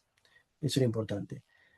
Y no sé quién estaba con Expert, creo que Estela, ¿no? Sí, Justo lo sí, que... pero es Sí, muy cortito porque yo no lo tomé tanto como el hecho en sí mismo, sino como esta cosa que aparece en casos donde realmente se asesinan personas o no, como en este caso que fue dejar estiércol de caballo y poner un pasacalle, ¿no? Pero en primera instancia interviene la jueza Sandra Arroyo Salgado.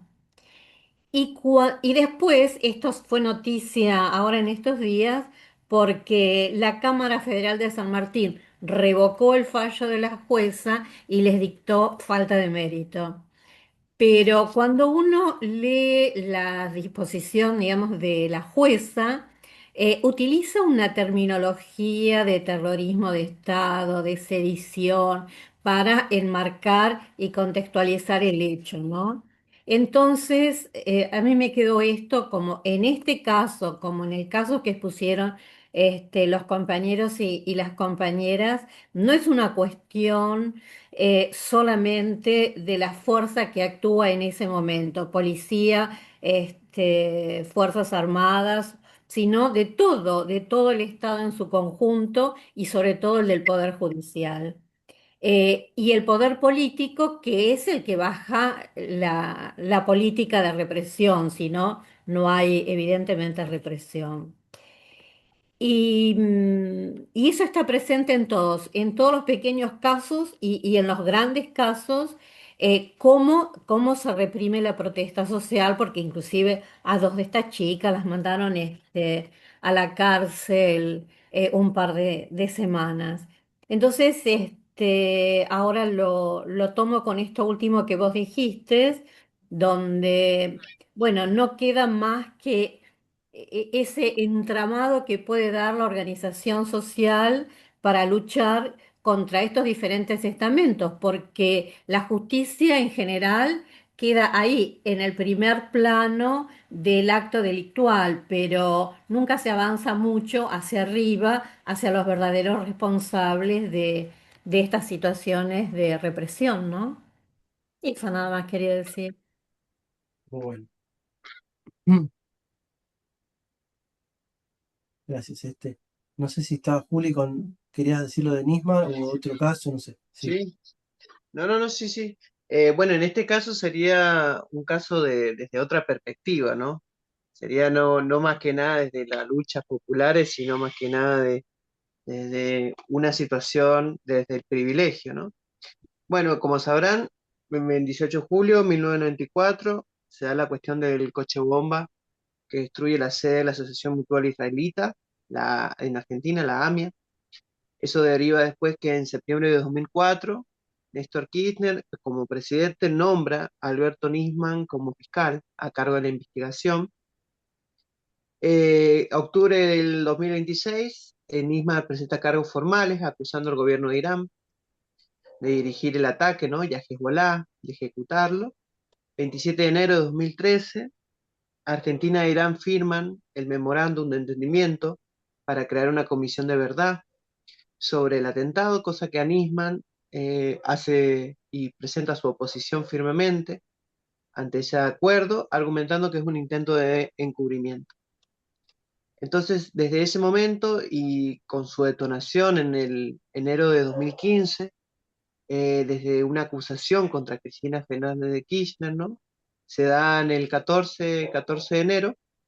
Nisman acusa formalmente a la presidenta Cristina Fernández de Kirchner y al canciller Hector Timerman y otros funcionarios de orquestar el encubrimiento, ¿no? De los iraníes acusados por el atentado, a cambio de beneficios comerciales. Después, en el 15 de enero de 2015, una comisión del Congreso cita a Nisman para que presente las pruebas de su denuncia y esto desemboca en el último escenario, que es la muerte de Nisman y las primeras reacciones. Todo esto desde el 18 al 22 de enero.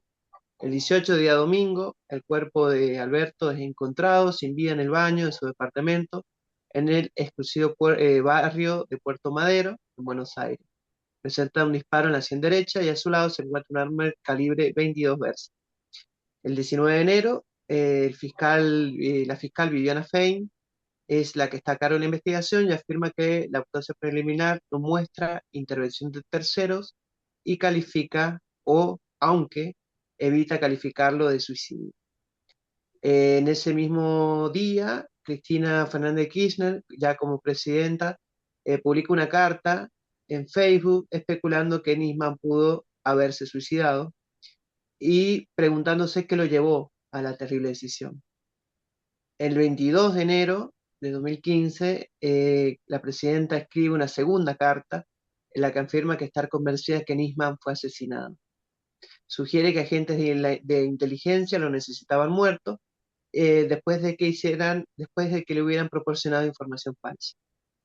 Entonces, este sería como lo cronológico que después en su libro Jorge Elbaum va a hablarnos de tres pilares, que es la extorsión, el clima y la ejecución de un programa que empezó a implementarse una vez que la muerte de Nisman los condujo a esa posibilidad. Estos tres pilares son los siguientes: la mano de la obra desocupada, en la que se convirtieron desde diciembre de 2014 los ex miembros del Servicio de Inteligencia, que se dedicaron a ordenar las carpetas dispuestas para extorsionar a integrantes del periodismo y la justicia. El segundo son los medios hegemónicos, encaminados a crear el clima. Y tercero es la justicia, jueces y fiscales específicos dispuestos a ejecutar la represión mediante las instrucciones duraderas y, de ser posibles, condenas arbitrarias. Esto lo comento en esta cuestión que habíamos hablado, ¿no? De ver cómo los distintos casos se argumentan con esto que vamos a conocer como la ciencia del funcionamiento del Estado, que me parece importante verlo en nuestras praxis, en nuestras luchas, cómo vamos entendiendo la estadística, ¿no?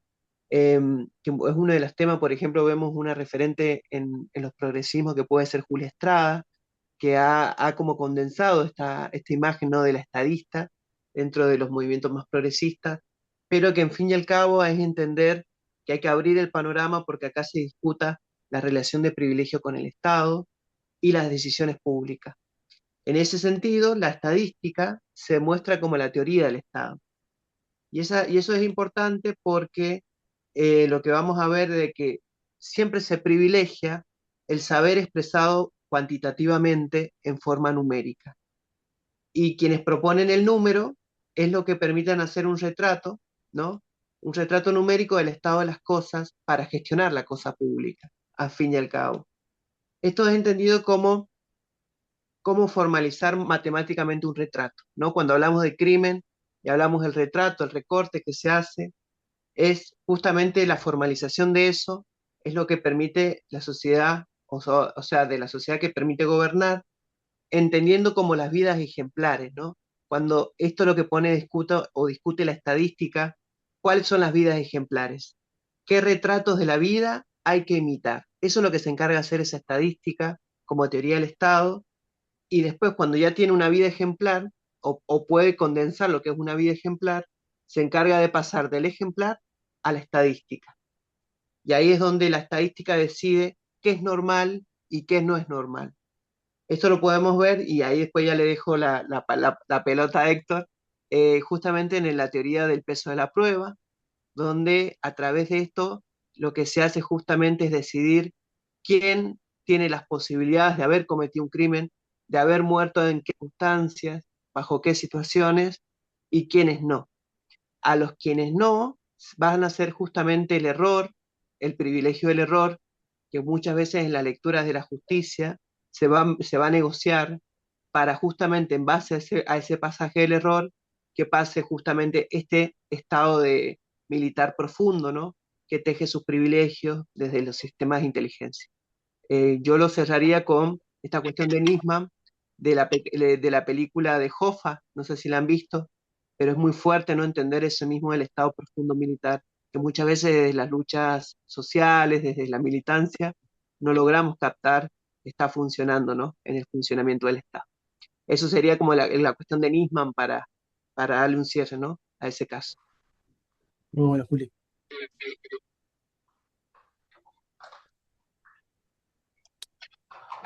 Te tiraron la pelota, Héctor. Bueno, Matías y compañeros y compañeras. Sí, el compañero hablaba de la teoría de la prueba. Hay que aclarar que en los últimos tiempos, hace muy poco, entró en vigencia el Código Procesal Penal Federal, que plantea un sistema adversarial, acusatorio adversarial, que esto ya estaba en casi todas las provincias, en la mayoría, y plantea un cambio de raíz con el sistema anterior. Ahora, este sistema adversarial, como se llama, de adversarios, de enemigos, plantea que, por un lado, es el fiscal, no el juez, el que lleva adelante la investigación y el que tiene que enfrentarse con el defensor. Y el juez es alguien que está expectante, tratando de controlar que se respeten las garantías constitucionales y demás. En la segunda etapa hay un tribunal que es el que juzga y en algunos casos está la posibilidad de juicio por jurado. No en todas las provincias, no en todos lados, pero es la idea que al final de la implementación de este código, de este sistema, llegue a todos. Esto que decía el compañero de la prueba, en este sistema adversarial ya no se habla más de prueba, se habla de incorporar evidencia. Y la prueba recién viene en una última etapa que es la del debate oral, el juicio, lo que todos estamos acostumbrados a ver, sobre todo en las películas norteamericanas. Como es algo que se toma de allí, entonces, al aplicarlo acá... Perdón, Héctor, yo nos escucho como una radio y no te entiendo bien. O soy yo o alguno está No, escuchando escucho lo de fondo, mismo. yo también. Hay una radio de fondo, parece. Puede ser estática también. Ahora sí, acabó la radio. Ahora no. No, está de nuevo. A ver, ¿nos podemos mutear todos? Capaz Sí. que viene de ahí. Bueno, no sé qué parte se entendió y qué parte no. Pero hay entonces un sistema nuevo que es muy parecido, el sistema anglosajón, que plantea un enfrentamiento entre el fiscal y el abogado defensor. Por eso es de adversario, un sistema adversarial.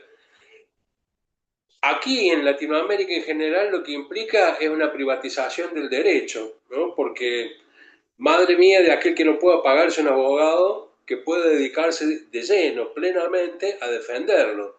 Y tenga que caer en manos del defensor oficial, que es alguien que tiene infinidad de causas. Es decir, todo el que no puede pagar va a pagar al defensor oficial, que va a hacer lo que pueda. No digo que todos sean malos, que atiendan en forma displicente, pero va a hacer lo que pueda con la cantidad de trabajo que tiene. Y si yo lo veo en una provincia que es chica dentro de todo, como San Luis, me imagino lo que... también trabajo en Córdoba y en Mendoza, pero me imagino lo que debe ser en Buenos Aires.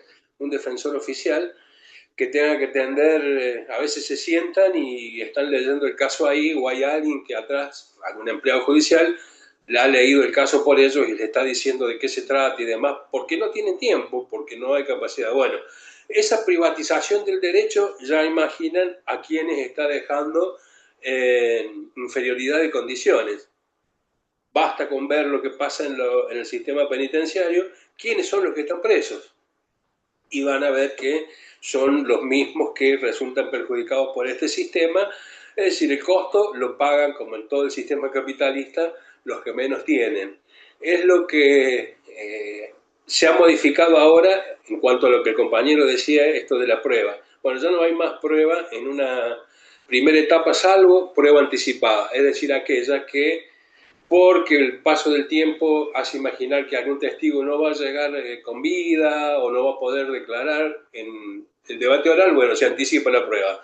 Una cámara Gesell, pero es muy poca la prueba anticipada que se produce, casi toda es evidencia que se incorpora, es decir, yo menciono algo que después va a ser prueba en el proceso. Eso ha cambiado pero ha cambiado en todo el proceso como lo conocíamos antes. Era un proceso inquisitivo, ahora se llama proceso adversarial. Ahora, si comparamos el proceso anterior con este, yo creo que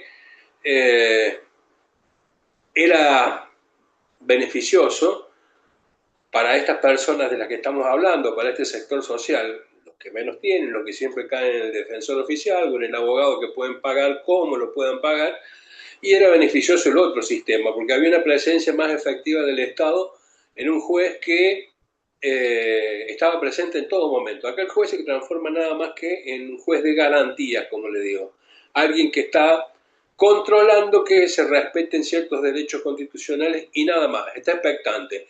Y un tribunal que se presenta, al menos eso es lo que dice el código, incontaminado, es decir, desconoce el caso y al que las partes le tienen que plantear qué es lo que ha sucedido, cuál es el hecho y cuál es lo que ellos llaman la teoría de caso, es decir, qué sucedió y cómo sucedió.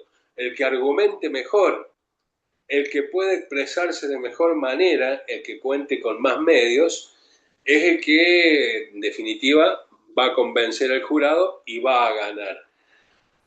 Acá sí hay que tener en claro que hay un mandato constitucional que es el que todas las provincias y la nación también deben tener juicios por jurado. Los juicios por jurados, para algunas personas, para algunos, que yo me encuentro entre ellos, es devolverle al pueblo la posibilidad de juzgarse por sí mismo y no hacer pensar que hay cuestiones que nos están vedadas simplemente porque no hemos tenido acceso al estudio universitario, es decir, dejarle en manos de quien ha terminado una carrera universitaria por el solo hecho de haberlo logrado, de haber llegado a esa instancia, sino que los juicios por jurados dan la posibilidad al imputado de que lo juzgue sus pares, un ciudadano común y corriente como él, que no tenga que en la mayoría de los casos son jueces legos, hay distintos sistemas, pero son jueces legos, es decir, no conocen el derecho, van a expedirse únicamente sobre si el hecho sucedió o no y si el imputado es autor de ese delito del que se lo está acusando. Después, la aplicación de la pena y demás, sí tendrán que intervenir jueces legos. Eso es muy importante, no está vigente en todas las provincias y es importante que lo tengamos presente, que al menos muchos dentro del campo nacional y popular entendemos que favorece a este sector al que nos sentimos parte y que, si ustedes recuerdan, durante el gobierno de Cristina Kirchner, el último gobierno, se llevó adelante y se sancionó una ley de democratización de la justicia que lo que planteaba era esto, ¿no? Que no solo poder elegir los jueces, no solo poder elegir también a otros funcionarios judiciales, sino también que sea el pueblo el que esté juzgando. Bueno, Bien. no sé si era eso a lo que me pedía el compañero que hablara, pero es lo que alcancé a entender que estaba pidiendo cuando me decía de prueba. Suma igual, Héctor. Quiero pasarles una cosa antes que termine el tiempo, para completar esto que suma, me parece. Pensar también el vínculo entre la literatura policial y la política, ¿no? Como una entrada nada más, que es para trabajar más adelante y profundizar Perdón, ustedes. yo vuelvo a escuchar el sonido de radio. Ahí sí no se escucha. A ver. Bueno, igual nos quedan 5 minutos, así que sí, traten de mutearse todos. Y ¿Podés mutear ahora, todos vos? a ver, mutense todos, y si soy yo, bueno, sonamos. Vamos. Les decía, pensar un poco otra entrada para este tema, porque la idea no es decir que todo lo que es un crimen está bien, obviamente, sino pensar a partir del crimen, ¿no? Lo que llamamos crimen, qué reflexiones políticas se nos abren, ¿no? Esa sería la idea fue la idea del taller. Dentro de esa idea madre, seguir abriendo puertas, me parece que esto del policial suma alguna cosa. La literatura separa el crimen de las clases, el relato policial separa el crimen de las clases y al criminal de sus semejantes. El asesino es siempre un otro, y el policial debe heroificar a la víctima y sacarla de la cotidianidad para poder construir un caso policial, ¿no? Fíjense que yo había notado ahí que eso no pasó en el caso de Cristina, ¿no? Cuando fue el intento de asesinato. El crimen en el policial se cuenta a partir del deseo y la pasión y trata de un desorden del espíritu, pero nunca de la política. El policial construye víctima y victimario, responsable e inocente, lo que aglutina y cohesiona a la sociedad, ¿no? Y la resolución de un caso policial genera la sensación de la resolución de problemáticas que lo trascienden, ¿sí? Por eso deja a la sociedad la idea de lo que está en juego son los valores, la posibilidad de seguir viviendo juntos, ¿no? Eso es importante. Fíjense que en un relato de un hecho policial, todo lo que está en juego a nivel de cómo se construye eh, el sentido común de una sociedad, ¿no? De nosotros como comunidad. Después esta frase de Piglia que me parece que está linda para pensar a partir de esto algunas cosas. El detective viene a poner el lugar de la verdad que no pertenece a ninguna institución donde la verdad sea legitimada. Pero ¿cómo hablar de una sociedad que a su vez nos determina?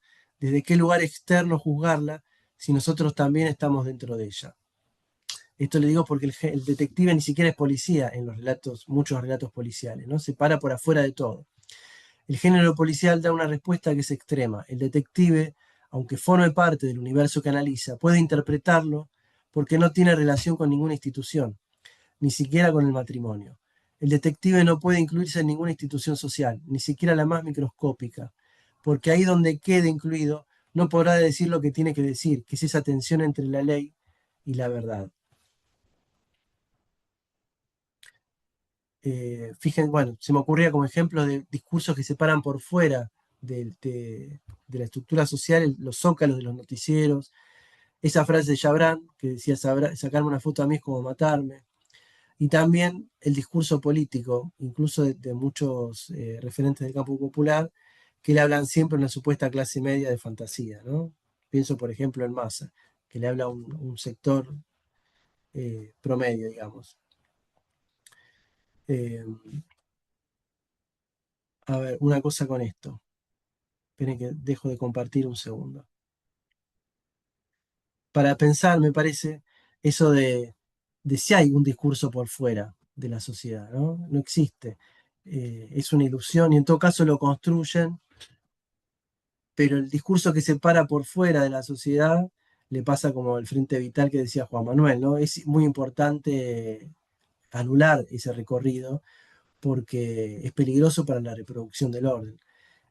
Y sabemos todos que ese supuesto detective que se para por fuera de la sociedad, en la vida real, en realidad, no es otra cosa que una fuerza parapolicial. No hay un lugar de un detective que pueda decir una verdad por fuera de los sectores dominantes, ¿no?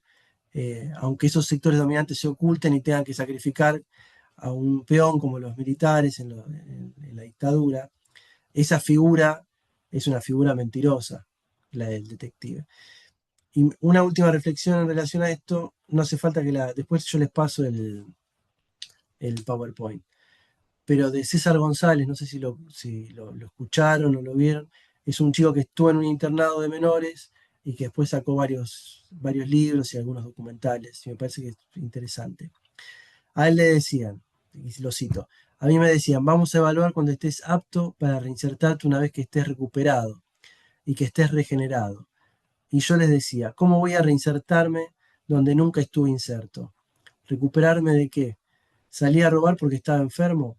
Y regenerarme las pelotas, que somos monstruos, ¿no? Esa cosa de ese discurso medicalista, organizador desde arriba, que en realidad no oscurece que lo que paran por fuera de la sociedad sigue siendo parte de lo necesario para reproducir en la sociedad, ¿no? Sin esos pibes que ubican en el margen, no se puede reproducir ni siquiera la policía, ni siquiera la sociedad, porque nadie les da respuesta. Son parte, pero un discurso oficial los pone como por fuera, que ellos no se quieren adaptar, ¿no? Eh, Me parece interesante como para distintas entradas para pensar cómo nos pensamos nosotros Algo como colectivo. chiquitito, como que hace culpable a las víctimas de la sociedad. Claro, y que oscurece el lugar que en realidad tiene, no hay nada Claro, por fuera. ¿Quién dice dónde está la sociedad, dónde termina, cuál claro. es el límite? ¿No? Todos somos parte de la sociedad. Hay un discurso que se autojustifica encontrando sectores por fuera, sea como el positivismo que decía el delincuente es el que tiene las orejas así o la nariz así, o el pibe del barrio, y lo que genera es que está bien, en el caso extremo, pegarle un tiro, en caso natural, en lo general, condenarlo a que haya 60% de pibes por abajo de la línea de la pobreza, ¿no? Esa es el sentido de todo esto. Bueno, no sé, 2 minutos si quiere alguno decir algo, qué les pareció, eh, y ya cerramos. Yo ya estoy. Sí, Bueno, yo que no además, hice la no tarea. sé Vos si ¿Se decís, entendió la la idea? ¿Estuvo conclusión. buena? sí. Ay, no sé quién iba a hablar. Nati, dale vos, Nati. Dale. Me pareció interesante y pensando todo lo que fueron exponiendo de los compas, esto que hablabas la semana pasada de la ecuación de visibilidad, ¿no? Y mientras iban contando las historias, yo iba pensando en esto del tema coyuntural, la intervención política, los actores sociales, los medios masivos. Y nada, me parece que cada uno tenía como bien específico se podía visualizar como estos 4 puntos en cada uno de los casos que fueron, o en cada una de las situaciones que se fueron exponiendo. Algo que me resulta interesante traer de todo lo que fueron diciendo, esto que planteaba, bueno, ¿por qué importa esa muerte, no? Y me parece que siempre hay como detrás, en general, como una mirada eh, media romantizada también de algunas situaciones, ¿no? Como que de repente tenemos que ponerle, cuando se personalizan esas generalidades, qué sé yo, situaciones de vulneración de derechos específicos, como era el caso eh, qué sé yo, recuerdo el caso Carrasco que traía Demian, que, bueno, al pibe no le daban de comer, lo tenían en situación, después encima lo recontra torturaron. Digo, cuando fue, de repente tuvo rostro, fue, y medio que era un chico vulnerable de una zona, como que también el relato que se hacía del mismo se buscaba que sea como una cosa media romántica, y creo que en muchos de los casos, de repente cuando esa persona empieza a importar, que encima ya está muerto o muerta, también se hace como toda una lectura media romántica de su vida, de su historia, em, y me parece que como que a mí me resulta que eso es lo que más nos permite naturalizar que esto siga pasando, ¿no? Como que cuando esa particularidad de repente empieza a ser, cuando esa persona empieza a hacer su historia como desde un lugar medio romántico, em, toma más relevancia su importancia, la importancia de su muerte porque fue una persona buena, porque hizo tal cosa, ¿no? Me parece que un poco la mayoría de los casos traía esta secuencia que para mí es siempre un poco así. Esto que decís vos de César González, porque a nadie le importan los pibes, todo ese porcentaje de pibes que se están muriendo de hambre, porque no hay una nena como la de Tucumán de los 90 que de repente lloraba delante de la cámara. Entonces, bueno, nada, me hizo pensar en todo eso, todo lo que fueron Está muy hablando. bueno, está muy bueno, Nati. Sí, no deja de ser una manipulación, ¿no? Porque en ese esfuerzo de buscar algún nivel de solidaridad, pero también lo anula como ejemplo, ¿no? Como ejemplo, como modelo de acción, ¿no? En el caso del Frente Vital, lo que decía Juan Manuel, en el caso de los militantes revolucionarios. Pasa a ser algo tan que se puede tomar, pero que no queda ahí, ¿no? No te fuerza a pensar, no es que decís, bueno, el camino es el del Frente Vital o de salir a robar blindados, no es eso, pero es la complejidad, pensar la complejidad de lo que tiene cada momento, ¿no? Eso, bien. No sé si hay alguna más o alguno más quiere decir algo. Juli,